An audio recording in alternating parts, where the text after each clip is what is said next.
तो चलिए आज इतिहास के एक ऐसे पन्ने को पलटते हैं जो बाहर से जितना चमकदार है, भीतर से उतना ही स्याह और गहरा भी। हम सब सम्राट अशोक को शांति के एक महान प्रतीक के रूप में जानते हैं ना। आखिर उन्हीं का सिंह स्तंभ गर्व से हमारा राष्ट्रीय प्रतीक है और उन्हीं का धर्मचक्र हमारे तिरंगे के बिल्कुल बीचों बीच मौजूद है।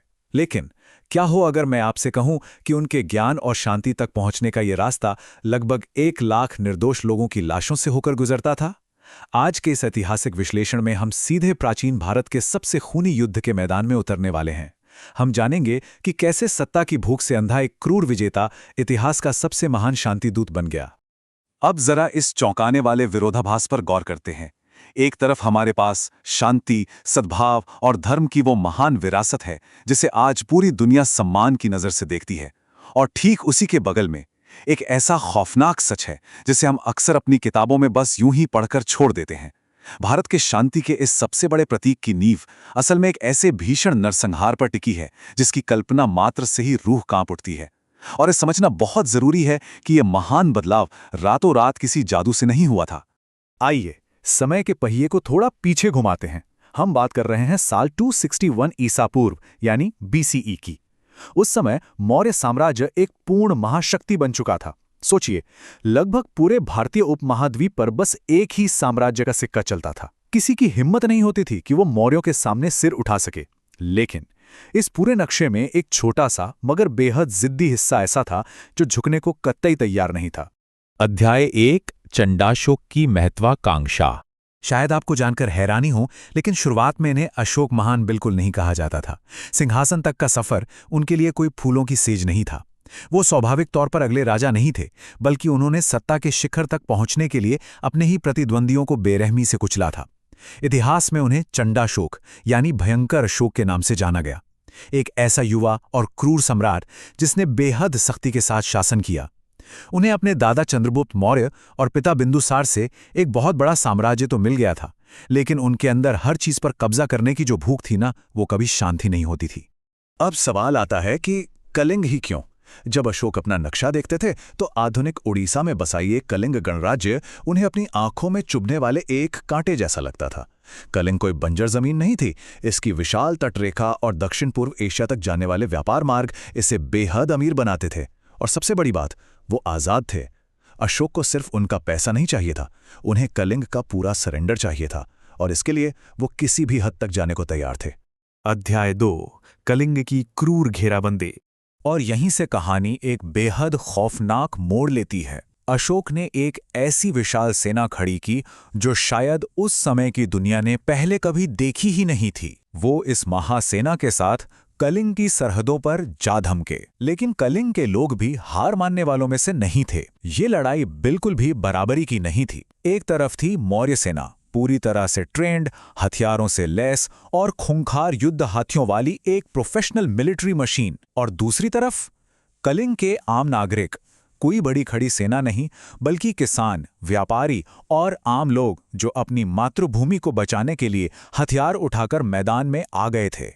इसके बाद जो हुआ वो युद्ध नहीं, एक तरफा कत्लेआम था। जरा उस मंजर के बारे में सोचिए। मौर्यों के विशाल युद्ध हाथी कलिंग के लोगों को बेरहमी से कुचल रहे थे। हवा में इतने तीर चले कि आसमान सचमुच काला पड़ गया। हर तरफ सिर्फ हथियारों की बहरी कर देने वाली आवाजें और चीख पुकार थी। कलिंग के लोगों ने गजब की बहादुरी दिखाई, लेकिन इतनी बड़ी और आधुनिक सेना के सामने वो पूरी तरह से बेबस थे। अध्याय 3 खून की नदी। जब उस मैदान से धूल छटी और शोर थमा, तो जो सच्चाई सामने आई वो किसी डरावने सपने से भी बदतर थी। और ये आंकड़े कोई हवाई बातें नहीं हैं, बल्कि ये खुद अशोक के अपने शिलालेखों में दर्ज हैं। 1 लाख। जरा एक पल के लिए रुकिए और इस नंबर के बारे में सोचिए। 1 लाख लोग। ये वो लोग थे जिन्हें सीधे युद्ध के मैदान में मौत के घाट उतार दिया गया था। और बात यहीं खत्म नहीं होती।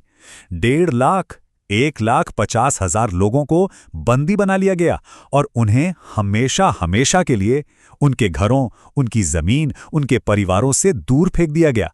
तबाही का ये स्केल आज भी हमारे रोंगटे खड़े कर देता है।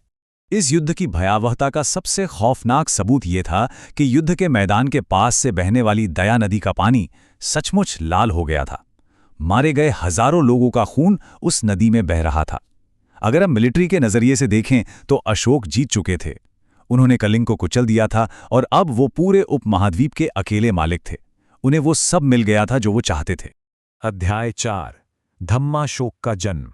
अब आमतौर पर होता क्या है, प्राचीन काल में जब कोई राजा इतनी बड़ी जीत हासिल करता था तो वो शानदार जश्न मनाता था, बड़ी बड़ी दावतें देता था। लेकिन कलिंग में ऐसा कुछ नहीं हुआ। अशोक ने खुद उस तबाह हो चुके मैदान का दौरा करने का फैसला किया। वो अपने ही आदेशों से मारे गए लोगों की लाशों के बीच से गुजर रहे थे। उनके कानों में उन बच्चों की रोने की आवाजें गूंज रही थी जिनके माँ बाप छिन गए थे। हर तरफ सड़ते हुए शव और मौत की असहनीय बदबू थी। और उसी पल उनके अहंकार और महत्वाकांक्षा का पूरा महल भरभरा कर गिर पड़ा। ये एक ऐसी जीत थी जो उनके मुंह में राख की तरह कसैली हो गई थी। और यही वो टर्निंग पॉइंट है। ये कोई आम पछतावा नहीं था, ये एक ऐसा गहरा मनोवैज्ञानिक आघात था जिसने सम्राट को अंदर तक तोड़कर रख दिया।